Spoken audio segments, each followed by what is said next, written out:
that I'm writing an album called The Middle Passage. They've shown us every plantation with cotton on it.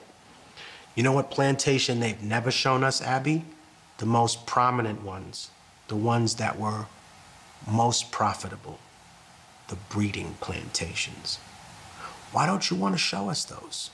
You know why?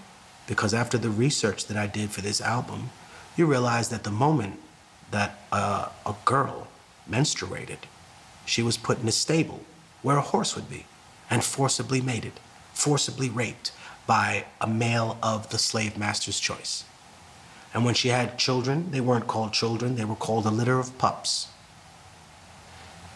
The punishment for raping or killing a person in medieval Spain is gelding. Gelding is when you take hot pincers and you take a man's balls and dick off root and stem.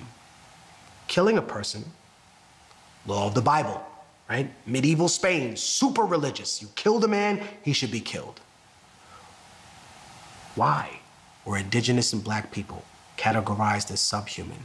So under the law, you would not be punished for the things that you did to us.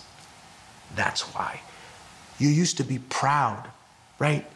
Used to be proud, white America, of rape and murder. Used to be proud of colonization. Used to, wow, that made us tough. And then you got ashamed of it. And that's what you're dealing with. That's what America's dealing with, a schizophrenic crisis. There's a British manual, right, that was taken out of the British Museum because within the manual, it talked about how rape was a weapon of war that should be used against the indigenous population. You're ashamed of that now.